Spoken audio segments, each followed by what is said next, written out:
I avsnitt nummer 9 i vår YouTube-serie analyserade jag närmare oljebolaget Preem, som ju är den stora dominanten på svensk drivmedelsmarknad med 500 mackar och 80% av Sveriges raffinaderikapacitet genom sitt stora raffinaderi i Lysekil och så ett mindre i Göteborg. Resten av kapaciteten på raffinaderisidan, det är i princip ST1s raffinaderi i Göteborg.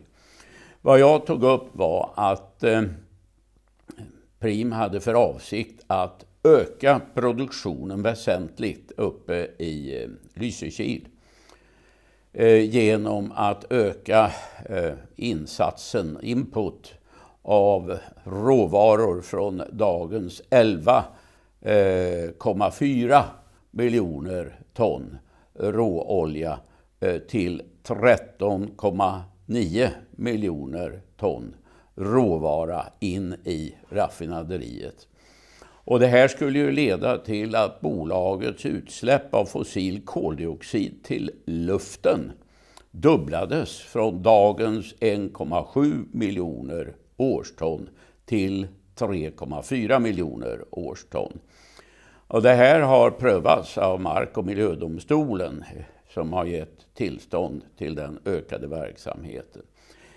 Egentligen tog Mark- och miljödomstolen inte ställning till det ökade koldioxidutsläppet, utan man riktade in sig på mera konventionella utsläpp till vatten och till luft av svavel och kväveoxid och till vatten om syreförbrukande substans och av tillstånd.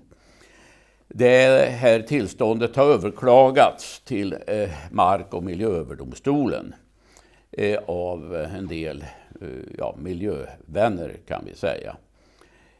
Och de har ju riktat in sig mycket på det ökade koldioxidutsläppet. För det innebär att dubblingen av koldioxidutsläpp till luften svarar faktiskt mot hela 20% av utsläppet från Sveriges samlade vägtrafik. Och nu ligger det här för prövning i Mark- och miljööverdomstolen. Hur det ska gå vet väl ingen. Och en intressant fråga är om Mark- och miljööverdomstolen överhuvudtaget kommer att ta ställning till de fossila koldioxidutsläppen. Det är oklart om man överhuvudtaget kan pröva den frågan. Hur som helst så har Preem under intryck av skriverier och opinionen mot att de vill öka sina fossila koldioxidutsläpp genom att köra in än mer råolja i raffinaderiet. Ja, man har retirerat kan man säga. Framför mig här ligger de kompletteringar man nu har gett in till Mark- och miljööverdomstolen angående utsläppen. Och då säger man när det gäller koldioxiden att man ska bara öka utsläppet, bara inom citattecken, med 1 miljon ton istället för 1,7 miljoner ton.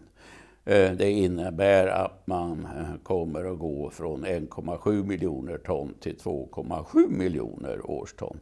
Det svarar mot 15% av vägtrafikens utsläpp. Det är ganska stort utsläpp det också. Men sen retirerar man så tillvida att man istället för att öka input, vad man kör in i raffinaderiet med 2,5 miljoner ton, så kommer man att öka insatsråvaran med 1,6 miljoner ton varje år. Och det kommer nog huvudsakligen, som man nu antyder, att bli icke-fossil råvara. Biooljor, palmolja, tallolja, lignin från massaindustrin och liknande som man behandlar och kör in i raffinaderiet. Då kör man liksom in gröna kolatomer istället för svarta kolatomer. kolatomer framöver.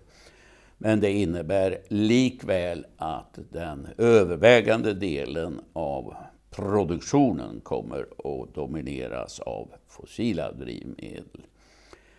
Nåja, hur ska man se på detta? Man backar lite grann och ska putta in mer gröna kolatomer i raffinaderiet. Och det är väl i och för sig bra, för det innebär att då kommer man att plocka ut bensin och diesel ur raffet med gröna kolatomer i. Vad man kan kalla grön bensin, grön diesel, alltså biobensin och biodiesel. Och det är väl bra med tanke på att vi vill få ner utsläppen av koldioxid från fossila drivmedel. Men intressant är när man läser en del strategiska dokument som man nu har lämnat in. Speciellt det här dokumentet, Deklaration för samhällsviktig och framgångsrik verksamhet i en hållbar framtid, bilaga A. Här röjer Preem sin strategi för framtiden. Här talar man om, jag läser innantill. Vårt mål är att till år 2030 tillverka 5 miljoner kubikmeter förnybar bensin, diesel och flygbränsle årligen.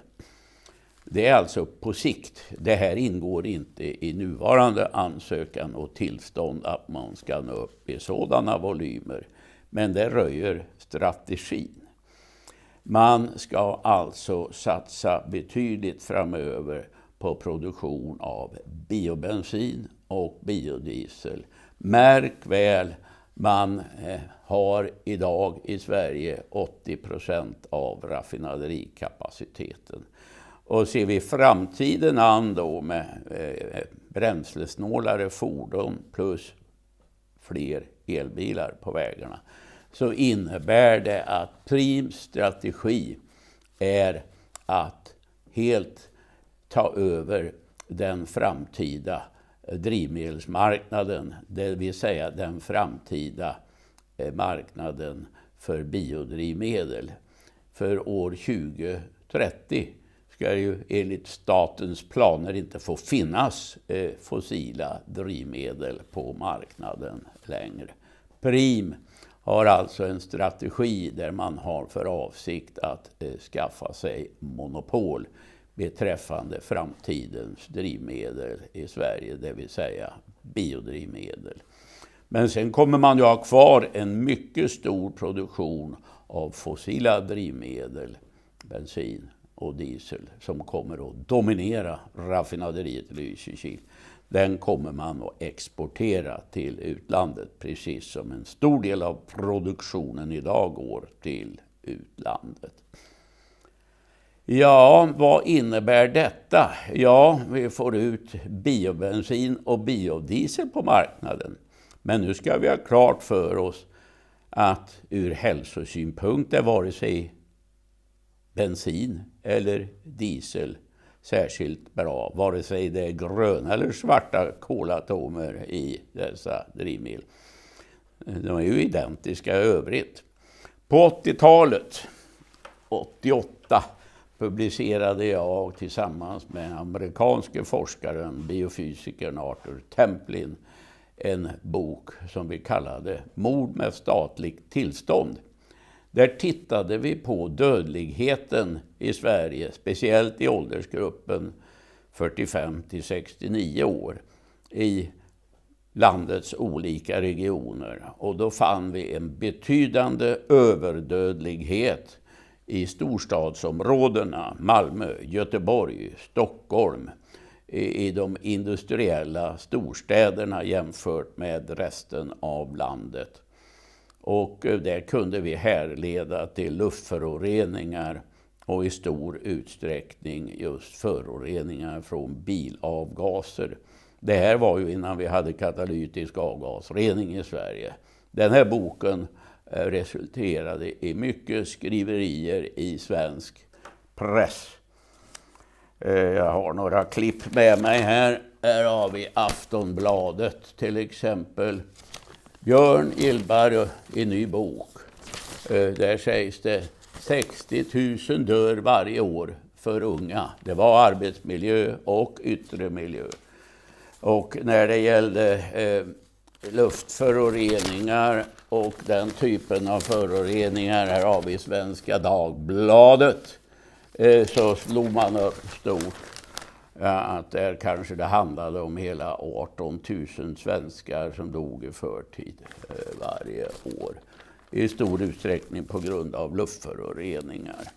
Sen dess har luften blivit renare och idag räknar man med utifrån epidemiologiska studier som publiceras att kanske 4-5 000 svenskar dör i förtid varje år på grund av luftföroreningar och huvudsakligen bilavgaser. Partiklar framförallt från dieslar, NOx, kväveoxid från dieslar och bensinbilar. Och vad innebär detta? Jo, om man fortsätter och Prim tar över och ersätter dagens fossila bensin och fossila diesel med biobensin och biodiesel, så kommer fortsättningsvis tusentals svenskar dö i förtid varje år av avgaserna och dö i lungcancer, hjärt- och kärlsjukdomar. Det här är en intressant fråga därför att vi vet samtidigt att alkoholer, metanol och etanol brinner mycket renare och effektivare i motorerna. Då blir vi av med partiklarna som dödar människor och får lägre halter av kväveoxid. Men om Prim nu får monopol på drivmedelsmarknaden framöver, då kommer ju sådana här produkter som metanol och etanol inte ha någon plats. Därför att Prim sitter ju samtidigt på produkten bensin och diesel och kommer inte vara särskilt intresserade av att blanda in metanol eller etanol i sina produkter. För då får de ju dra ner på sin egen produktion framöver. Den här frågan är intressant ur hälsosynpunkt och den är väldigt intressant för alla Sveriges bilister. För får ett bolag mer eller mindre monopol på framtida drivmedelsproduktionen och den svenska marknaden via sina mackar, då kommer bilisterna på grund av frånvaron av konkurrens att få betala för mycket för drivmedel. Staten har inget emot ökade drivmedelspriser, vare sig det handlar om fossila sådana eller biobaserade i framtiden. För ju högre priserna är, ju större blir momsen och skatteintäkterna. Jag kommer i kommande avsnitt att ägna mig åt drivmedelsmarknaden och den samverkan som idag sker mellan de olika drivmedelsbolagen. En samverkan som innebär att man kan hålla nya hälsosammare drivmedel, alltså biodrivmedel, borta från marknaden. En samverkan som jag anser strider emot konkurrenslagstiftningen.